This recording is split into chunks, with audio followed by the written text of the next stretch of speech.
Good morning, all. Myself, Sheena Thomas. I am working as an assistant professor in College of Pharmaceutical Sciences, Dayanand Sagar University. Today, I would like to take a lecture on the topic patient counseling. I would like to share the screen for the same. So, in my lecture, I would like to take these following topics regarding patient counseling. The contents include introduction, objectives of patient counseling, the contents for patient counseling, performing patient counseling, different kind of communication skills which is needed for patient counseling, what are the barriers which helps in preventing a successful patient counseling, followed by the references which I referred for making this PPT. First one, I would like to go to the introduction by starting with the definition. Patient counseling is the major duty of a hospital pharmacist or a community pharmacist. Besides dispensing of drug, it has got many definitions. One of the definition is it is a process of providing information, advice, and assistance to patients so that they can use their medications appropriately. One of the other standard definition is it is considered as an approach which focuses on enhancing the problem solving skills of the patient so as to improve their quality of life or to maintain a sustained quality of health and life for the patient. What are the objectives for performing patient counseling? The most important objective for a successful counseling session is the pharmacist should have good communication skill. This good communication skills helps to improve or gain the patient's confidence and motivates the patient so that they can adhere to the recommended medication regimen. If we have a good communication skill, better patient understanding will be there regarding the disease condition as well as the role of medication in curing this particular disease condition. And one of the most important thing is successful counseling is directly related in improving medication adherence. Medication adherence is nothing but the extent to which a patient's medication taking behavior coincides with the advice given by the healthcare team. It can be either a physician or pharmacist or a nurse. Then one of the other objective is more effective drug treatment, more effective therapy can be provided as well as health outcomes can be observed. It helps in reducing the incidence of many negative events such as adverse drug effect or associated unnecessary healthcare costs. It improves the quality of life for the patient. And last but not the least, it helps in better coping strategies to deal with the different medication related how patient counseling can be done. So different ways are there for providing patient counseling.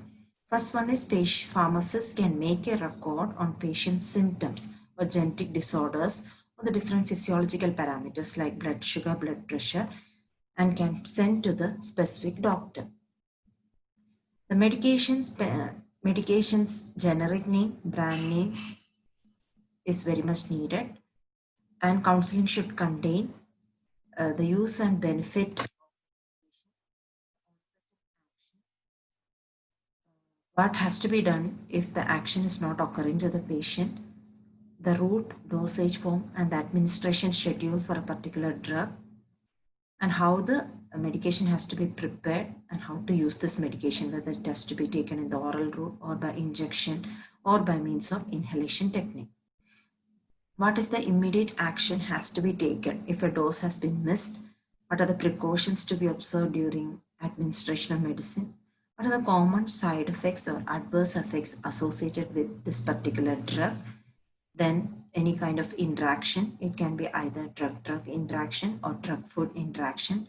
How the medication has to be properly stored, how the disposal of the contaminated medication, how it has to be disposed properly, any information unique which is needed for an individual patient, whether it is related to his comorbid condition or regarding the frequency of the disease.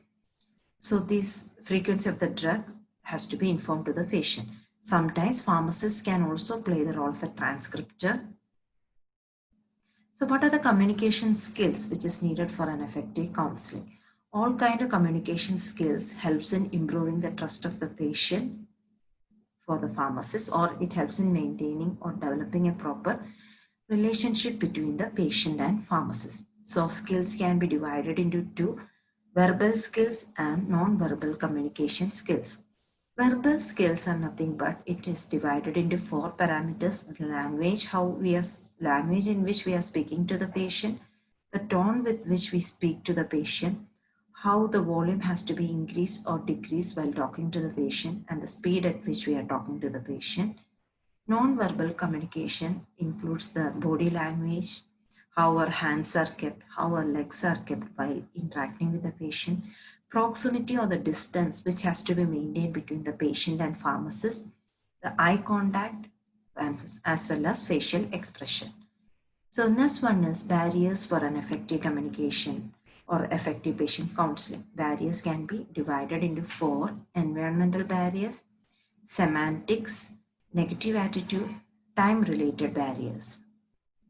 Environmental barrier is nothing but the lack of privacy between the patient and pharmacist, which helps in blocking the proper interaction between the patient and pharmacist. So the lack of privacy occurs because pharmacist in a pharmacy has got he will be performing multiple roles: dispensing of drugs, manufacturing of drugs, stock arrangement, stock maintenance, and apart from that, providing counseling. So for each this function, a separate area or separate room is needed, which helps in improving the confidence between the patient and pharmacist. If such kind of proper arrangement is not there, it can lead to environmental barrier.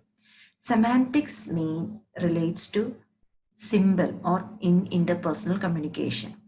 Word or symbol can have multiple meaning. Therefore, effective patient communication requires to use word carefully. Often, we should ask open-ended questions to the patients while performing successful counseling instead of close-ended question.